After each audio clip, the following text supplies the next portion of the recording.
Connaissez-vous quelqu'un qui se plaint constamment, qui ressasse les mêmes histoires depuis des années, les mêmes problèmes, les mêmes excuses, les mêmes lamentations, et qui, au final, ne change jamais rien? Peut-être, cette personne, c'est vous. Je ne vous juge pas. Parce que ce que je vais vous révéler aujourd'hui explique pourquoi 90% des gens vivent piégés dans une spirale de plaintes perpétuelle, et pourquoi seulement 10% parviennent à s'en extraire. Machiavel avait déjà compris cela, il y a plus de 500 ans, et les neurosciences viennent de le confirmer, dans des études publiées entre 2020 et 2024. La plainte n'est pas un simple défaut de caractère, c'est un piège biologique, un véritable engrenage, et aujourd'hui, vous allez comprendre exactement comment il fonctionne. Mais plus important encore, vous allez découvrir ce que font ces 10% qui s'échappent. Parce que si vous êtes ici, si vous êtes arrivé jusqu'à cette vidéo, il y a quelque chose en vous qui aspire à sortir de ce cycle. Quelque chose qui sait que vous méritez mieux qu'une vie de jérémiade stérile. Gardez précieusement cela en mémoire, car cela pourrait bien être la chose la plus importante que vous apprendrez cette année. Il existe un phénomène psychologique appelé l'impuissance apprise. Il a été découvert par Martin Seligman en 1967 et il a révolutionné notre compréhension des raisons pour lesquelles les gens abandonnent. L'expérience originale était, brutale. Seligman a soumis des chiens à des décharges électriques qu'ils ne pouvaient pas éviter. Après un certain temps, lorsqu'on leur a donné la possibilité de s'échapper, ils ne l'ont pas fait. Ils sont restés là, à subir les décharges, sans même essayer de fuir. Ils avaient appris que rien de ce qu'ils feraient n'y changerait rien. Alors, ils ont cessé d'essayer. C'est ce qu'on a appelé l'impuissance apprise. Et Seligman pensait avoir découvert pourquoi les gens deviennent passifs. Mais voici le point fascinant. 40 ans plus tard, Seligman et son collègue Stephen Meyer ont tout revu. Et ils ont découvert que la théorie originale était à l'envers, complètement à l'envers. Les animaux n'apprennent pas à être passifs. La passivité est la réponse par défaut. Ce qui s'apprend, c'est le contrôle. Laissez-moi répéter ça, parce que c'est crucial. La passivité ne s'apprend pas. Elle est innée, elle est d'origine. Ce qui s'apprend, c'est la sensation que vous pouvez contrôler votre environnement. Cela change tout. Cela signifie que, lorsqu'une personne se plaint constamment, sans agir, ce n'est pas parce qu'elle a appris à être une victime, c'est parce qu'elle n'a jamais appris qu'elle pouvait être autre chose. L'état naturel du cerveau humain, face à des événements adverses prolongés, est la passivité. C'est la plainte. C'est le fait de ne pas essayer. Et ce n'est que lorsque vous apprenez, lorsque vous intériorisez vraiment, que vos actions ont un impact, que vous échappez à cet état par défaut. Machiavel avait observé cela, 500 ans avant, que les neurosciences n'existent. Dans Le Prince, il écrit que la plupart des hommes se contentent des apparences, comme si elles étaient des réalités, traduit en langage moderne. La plupart préfèrent se plaindre de la façon dont les choses sont, plutôt que de les changer. Pourquoi? Parce que changer requiert de croire que vous pouvez changer. Et cette croyance ne vient pas automatiquement. Elle se construit au maintenant. Laissez-moi vous expliquer la neurobiologie. Derrière tout cela, il existe une structure dans le tronc cérébral, appelée le noyau dorsal du raphet. Cette structure produit de la sérotonine et contrôle la réponse aux événements adverses prolongés. Lorsque vous êtes confronté à quelque chose de négatif, qui semble incontrôlable, le noyau dorsal du raphet s'active. Et lorsqu'il s'active, il produit de la passivité. C'est comme si votre cerveau disait « Il n'y a rien à faire, mieux vaut rester immobile ». Mais il existe une autre structure qui peut intervenir, le cortex préfrontal, la partie du cerveau responsable de la pensée rationnelle, de la planification et de la prise de décision. Lorsque le cortex préfrontal détecte que vous avez le contrôle sur une situation, il envoie des signaux, ce qui inhibe le noyau dorsal du raphet. Et quand cela se produit, la passivité disparaît Vous pouvez agir, vous pouvez changer, vous pouvez arrêter de vous plaindre et commencer à agir. Mais voici le problème. Le cortex préfrontal n'intervient que s'il croit que vous avez le contrôle. Si votre histoire interne, si le récit que vous vous racontez dit « je ne peux rien faire », le cortex préfrontal n'intervient pas. Et le noyau dorsal du rafet continue de dominer. Et vous continuez à vous plaindre. Machiavel l'a dit d'une autre façon.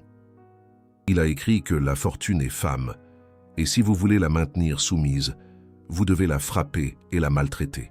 Ça sonne brutal, mais ce qu'il voulait dire, c'est que les circonstances ne répondent qu'à ceux qui agissent avec force et détermination, ceux qui attendent, ceux qui se plaignent, ceux qui demandent la permission.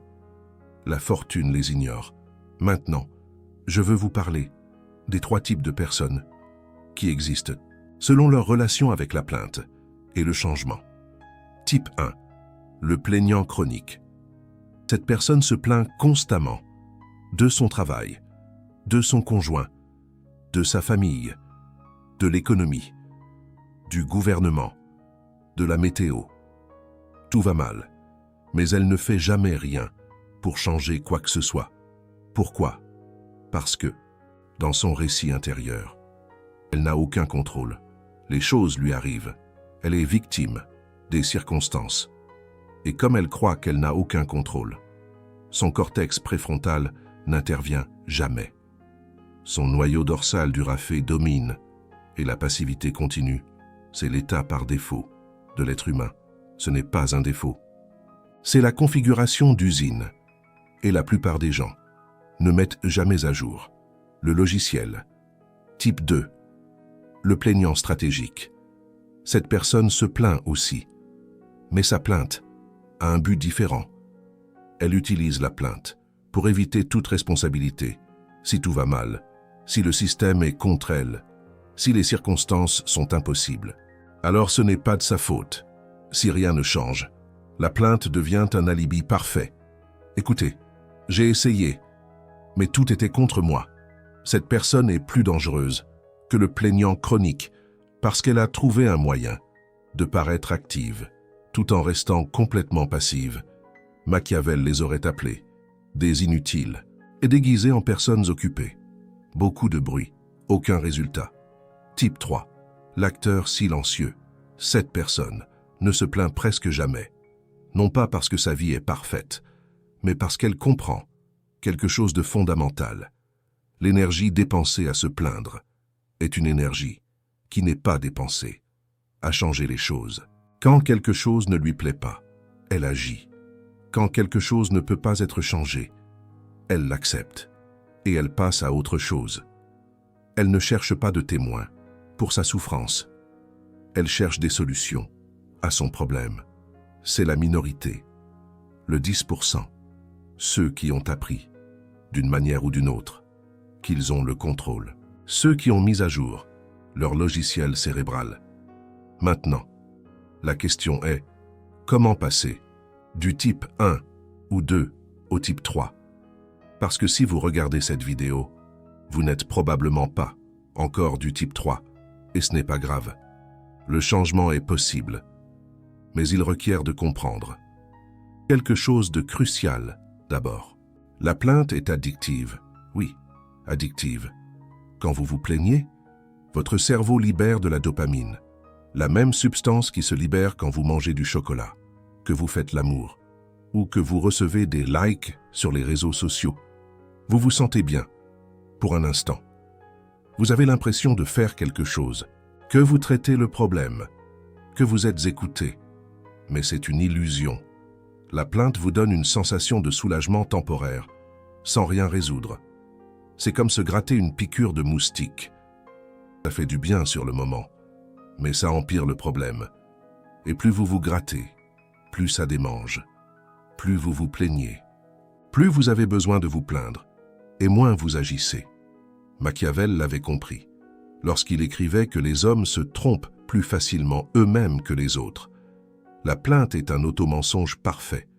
Elle vous fait sentir productif, alors qu'elle vous maintient paralysé. Maintenant, Laissez-moi vous donner l'antidote. Je l'appelle le protocole des 3 secondes. C'est simple, brutal et efficace. Chaque fois que vous vous rendez compte que vous êtes sur le point de vous plaindre, vous avez 3 secondes. Dans ces 3 secondes, vous devez faire l'une de ces 2 choses. Option numéro 1. Convertir la plainte en action immédiate. Au lieu de dire « je déteste mon travail », dites « que vais-je faire aujourd'hui pour changer ma situation professionnelle ?» Et faites-le.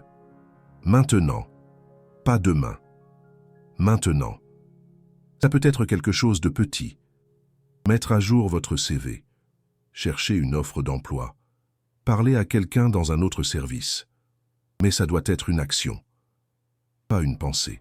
Action. Option numéro 2. Lâchez prise complètement. Si vous ne pouvez pas, ou ne voulez pas, agir sur quelque chose, alors, lâchez prise complètement. Ne vous plaignez pas de choses sur lesquelles vous n'allez pas agir. C'est de l'énergie gaspillée. C'est du poison que vous produisez et que vous buvez vous-même. Machiavel écrivait qu'un prince sage doit s'occuper seulement de ce qui est en son pouvoir de changer. Le reste, c'est de la distraction. Et la plainte sur ce que vous ne pouvez pas changer, c'est la pire distraction de toutes, parce qu'elle vous fait sentir occupé, alors qu'elle vous maintient impuissant. Maintenant, je veux vous parler de quelque chose que des chercheurs ont découvert, et que très peu de gens connaissent. Vous vous souvenez que j'ai mentionné que la passivité est l'état par défaut? Eh bien, il y a quelque chose de plus. Environ 10% des personnes dans les études de Martin Seligman étaient immunisées contre l'impuissance apprise. Peu importe combien de fois elles expérimentaient des événements négatifs incontrôlables. Elles continuaient d'essayer, elles continuaient d'agir, elles continuaient de chercher des solutions.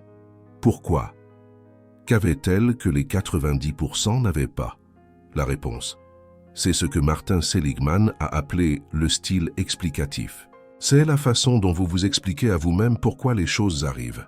Les personnes immunisées contre l'impuissance avaient un style explicatif spécifique quand quelque chose de mauvais arrivait. Elles le voyaient comme temporaire, pas permanent, spécifique, pas universel, extérieur à leur identité, pas comme définissant qui elles sont. C'est mauvais maintenant, mais ce ne sera pas toujours comme ça. Ça affecte ce domaine de ma vie, mais pas toute ma vie. C'est arrivé, mais ça ne signifie pas que je suis un échec. Comparez ça avec le style explicatif du plaignant chronique. Il m'arrive toujours la même chose. Tout dans ma vie est un désastre. Je suis un loser. Vous voyez la différence? Même événement. Interprétation complètement différente. Résultat complètement différent. L'un se plaint, l'autre agit. Et la différence n'est pas dans les circonstances. Elle est dans la tête. Machiavel disait que les hommes sont si simples et se soumettent tellement aux nécessités présentes que celui qui veut les tromper trouvera toujours quelqu'un qui se laissera tromper. Mais le plus grand trompeur, ce ne sont pas les autres, c'est vous-même. Avec les histoires que vous vous racontez, avec les explications que vous vous donnez, avec la narration interne qui maintient votre cortex préfrontal endormi. Pendant que le noyau dorsal du rafet contrôle votre vie. Maintenant, je veux être brutal avec vous pendant un moment, parce que la brutalité est parfois la seule façon de réveiller quelqu'un. Si vous vous plaignez des mêmes choses depuis des années et que rien n'a changé, il y a seulement 2 possibilités. Possibilité numéro 1. Vous n'avez pas vraiment essayé de changer. Vous avez parlé de changer. Vous avez pensé à changer. Vous avez planifié de changer. Mais vous n'avez pas agi pour changer. Et parler, penser et planifier sans agir, ce n'est pas essayer. C'est procrastiner, avec des caractéristiques supplémentaires. Possibilité numéro 2. Vous avez essayé et vous avez échoué, et cela vous a convaincu que vous ne pouvez pas. C'est plus commun que vous ne le croyez. Vous avez essayé quelque chose une fois, ça a échoué. Et votre cerveau, cherchant à vous protéger de plus de douleur, a créé une narration. Ça ne fonctionne pas. Ça ne sert à rien d'essayer. Autant rester où je suis. Et cette narration est devenue votre réalité. Mais voici la vérité que Machiavel connaissait. L'échec ne prouve pas que vous ne pouvez pas. Il prouve seulement que cet essai n'a pas fonctionné. La différence entre le plaignant et celui qui réussit. Ce n'est pas que l'un échoue et l'autre non. les deux échouent. La différence, c'est que l'un laisse l'échec lui raconter une histoire d'impuissance, et l'autre raconte à l'échec une histoire d'apprentissage. Même événement, narrations opposées, vies opposées. Avant de continuer, laissez-moi faire une pause pour vous dire quelque chose. Ce contenu n'existe nulle part ailleurs sur Internet. Vous ne trouverez pas cette connexion entre Machiavel, la neuroscience moderne, et la psychologie du changement dans aucun livre de développement personnel. Parce que le développement personnel traditionnel vous dit de penser positif, et tout ira bien. Je vous dis de comprendre comment fonctionne votre cerveau et de l'utiliser stratégiquement. Ça, c'est le vrai pouvoir. Si ça vous parle, si vous sentez que finalement quelqu'un vous explique pourquoi vous êtes coincé, le bouton Super Thanks juste en bas, c'est votre façon de soutenir ce type de contenu. Ce n'est pas pour que je m'achète un café, c'est pour que je puisse continuer à faire des recherches, à connecter des idées et à vous apporter des vérités que vous ne trouverez nulle part ailleurs. Chaque Super Thanks, c'est un vote en faveur de contenu profond, au lieu de divertissement superficiel. Si vous valorisez ce que vous apprenez, considérez rejoindre le mouvement. Maintenant, continuons. Je veux vous donner un exercice pratique qui peut changer votre relation avec la plainte pour toujours. Je l'appelle le journal des 3 colonnes. Pendant une semaine, chaque fois que vous vous plaignez de quelque chose, notez-le dans 3 colonnes. Colonne 1, la plainte, ce que vous dites, ce qui vous dérange, quel est le problème. Colonne 2, l'action possible, ce que vous pourriez faire, même si c'est petit, pour changer ou améliorer cette situation. Peu importe si ça semble insignifiant, écrivez quelque chose. Colonne 3, la décision. Allez-vous agir ou allez-vous lâcher prise? Si vous allez agir, écrivez exactement ce que vous allez faire et quand. Si vous allez lâcher prise, écrivez « Je lâche prise et je ne me plaindrai plus de ça » et respectez votre parole. Cet exercice fait quelque chose de puissant. Il sort la plainte de votre tête et la met sur papier. Et quand vous la voyez écrite, quand vous la confrontez avec la question « Et qu'allez-vous faire à ce sujet ?» 2 choses se passent. Soit vous agissez. Alors tu réalises que tu ne voulais pas agir. Tu voulais juste te plaindre. Et cette réalisation, c'est la première étape vers le changement. Machiavel a écrit que celui qui désire la paix doit se préparer à la guerre. Appliqué ici, celui qui désire changer doit se préparer à agir. Les mots, ce n'est que de l'air. Les plaintes, du bruit.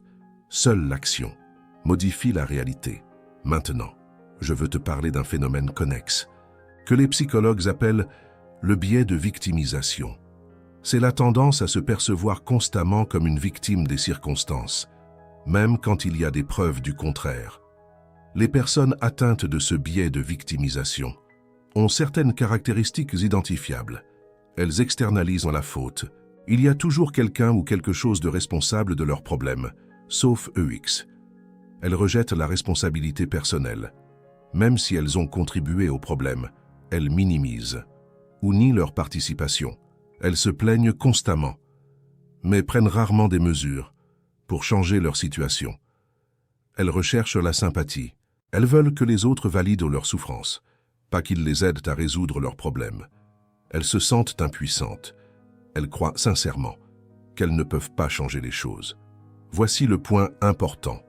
Le biais de victimisation n'est pas simplement une mauvaise attitude, c'est un piège cognitif qui s'auto-perpétue. Quand tu crois que tu es une victime, tu agis comme une victime. Quand tu agis comme une victime, les autres te traitent comme une victime. Quand les autres te traitent comme une victime, ça confirme ta croyance que tu es une victime. Et le cycle continue. Machiavel l'a vu clairement quand il a écrit que les hommes jugent plus par les yeux que par les mains.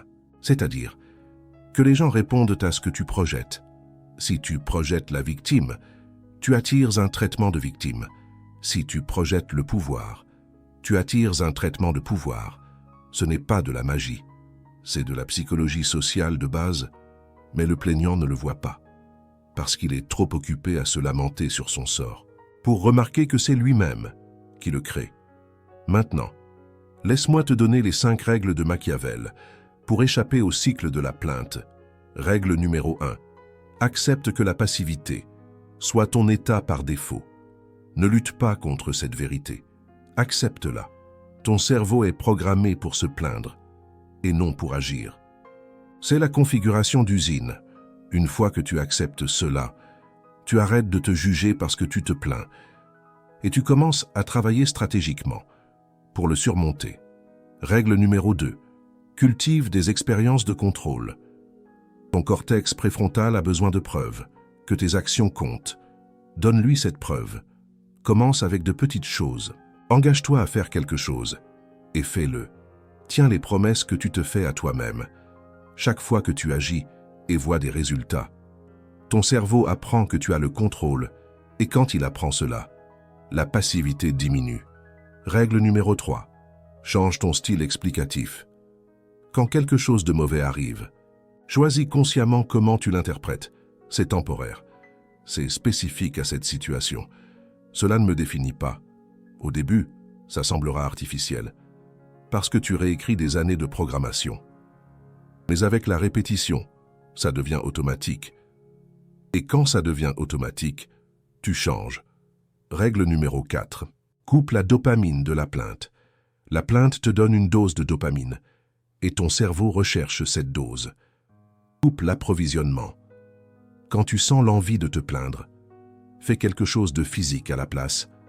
Marche, fais de l'exercice, n'importe quoi, qui brise le schéma. La plainte est une habitude, et les habitudes se brisent. En les remplaçant, pas simplement en les évitant. Règle numéro 5, entoure-toi d'acteurs, pas de plaignants. Machiavel a écrit qu'un prince se juge à la compagnie qu'il entretient. Si tu t'entoures de plaignants, te plaindre semblera normal. Si tu t'entoures de personnes qui agissent, agir semblera normal. Choisis ta tribu stratégiquement, parce que ta tribu façonne ton comportement, plus que tu ne le crois. Laisse-moi te donner un exemple qui illustre parfaitement la différence entre se plaindre et agir. Imagine 2 personnes qui perdent leur emploi le même jour. Personne numéro 1 passe les semaines suivantes à se plaindre. Mon patron était un idiot. L'entreprise était injuste. L'économie est horrible. Personne n'embauche. C'est impossible de trouver du travail à mon âge. Chaque conversation tourne autour de sa disgrâce. Elle recherche la sympathie. Elle recherche la validation. Elle recherche des témoins de sa souffrance. Et pendant ce temps, elle ne met pas à jour son CV. Elle ne contacte pas son réseau. Elle ne cherche pas d'opportunité. Parce que se plaindre donne l'impression de faire quelque chose. Mais ce n'est pas le cas. Personne numéro 2 perd aussi son travail. Elle souffre aussi. Elle ressent aussi de la rage, de la peur, de l'incertitude. Mais au lieu de se plaindre, elle agit. Le premier jour, elle met à jour son CV. Le deuxième jour, elle contacte 10 personnes de son réseau. Le troisième jour, elle postule à 5 emplois. Elle ne parle pas du passé. Elle parle du futur. 3 mois plus tard, la personne numéro 1 se plaint toujours. Et elle est toujours au chômage. La personne numéro 2 a un nouvel emploi, probablement meilleur que le précédent. Même situation initiale, réponse complètement différente, résultat complètement différent. La différence n'était pas la chance, c'était une décision. Machiavel a écrit que la fortune gouverne la moitié de nos actions, mais nous laisse gouverner l'autre moitié. La personne numéro 1 a remis toute sa moitié à la plainte. La personne numéro 2 a utilisé sa moitié pour agir. Et cela a fait toute la différence, moi. Maintenant, je veux te parler de quelque chose que les psychologues appellent le coût d'opportunité de la plainte. Chaque minute que tu passes à te plaindre est une minute que tu ne passes pas à agir. Mais c'est pire que ça, parce que la plainte ne consomme pas seulement du temps. Elle consomme de l'énergie mentale, elle consomme de la concentration, elle consomme la capacité de voir des solutions. Des études en neurosciences montrent que quand tu te plains répétitivement, ton cerveau reconfigure littéralement ses connexions neuronales pour rendre la plainte plus facile est plus automatique. C'est de la neuroplasticité négative. Ton cerveau devient plus efficace dans ce que tu pratiques. Et si tu pratiques à te plaindre, tu deviens un expert à te plaindre. Mais simultanément, tu deviens pire à agir, parce que les connexions neuronales pour l'action s'affaiblissent, tandis que celles de la plainte se renforcent. C'est un cercle vicieux au niveau biologique. Et la seule façon de le briser est consciemment, délibérément, en choisissant d'agir, au lieu de te plaindre, encore et encore, jusqu'à ce que l'action devienne aussi automatique que la plainte l'est maintenant. Il y a un concept en psychologie appelé auto-efficacité. Il a été développé par Albert Bandura, l'un des psychologues les plus influents du XXe siècle. L'auto-efficacité est ta croyance en ta capacité à accomplir des choses. Et voici le point crucial. L'auto-efficacité et la mentalité de victime sont incompatibles. Tu ne peux pas croire simultanément que tu peux accomplir des choses et que tu es une victime de circonstances que tu ne contrôles pas. Une des deux croyances doit dominer, et celle qui domine dépend de celle que tu nourris. Chaque fois que tu te plains, tu alimentes la mentalité de victime. Chaque fois que tu agis, tu alimentes l'auto-efficacité.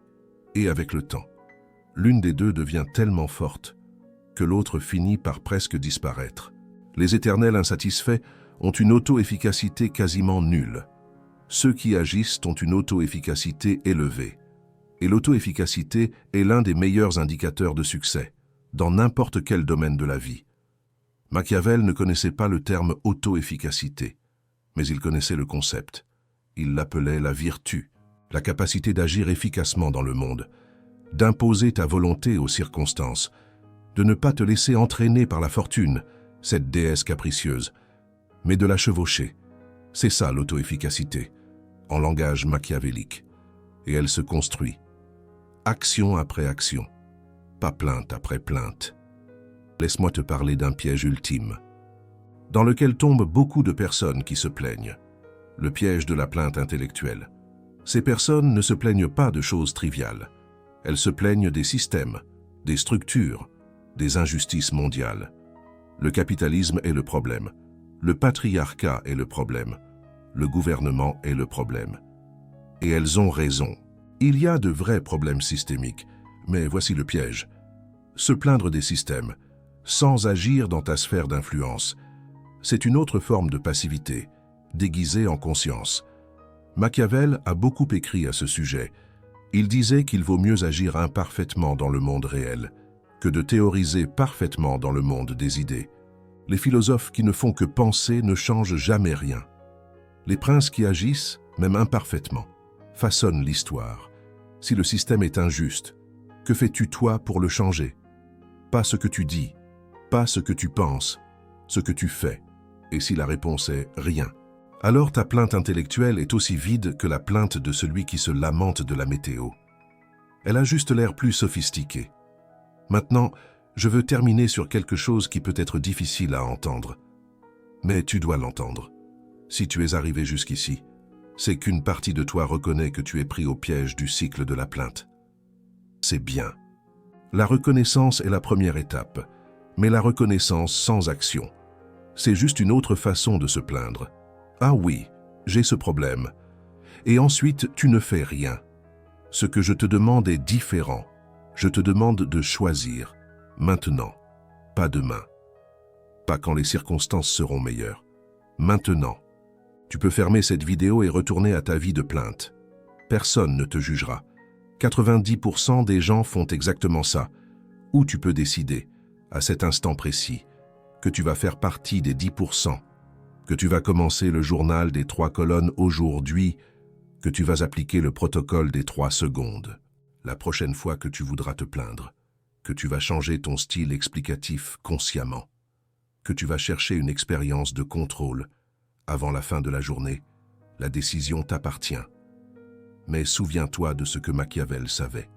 La fortune favorise les audacieux, ceux qui agissent, ceux qui refusent de rester dans la passivité par défaut. Et elle punit ceux qui attendent, ceux qui se plaignent, ceux qui demandent la permission de vivre leur propre vie. Demande ci-dessous. Quelle est la plainte la plus fréquente que tu as? Et plus importante encore, qu'est-ce que tu vas faire à ce sujet à partir d'aujourd'hui? Je ne veux pas entendre d'excuses. Je veux entendre des actions. Parce que cette chaîne n'est pas pour les éternels insatisfaits qui cherchent à être validés. Elle est pour les personnes qui recherchent la transformation. Et la transformation commence quand la plainte se termine. La prochaine vidéo, je t'enseignerai quelque chose d'aussi puissant. D'ici là, souviens-toi, se plaindre est facile. Changer est difficile. Mais seul ce qui est difficile te mène là où tu veux être. Choisis ce qui est difficile. Agisse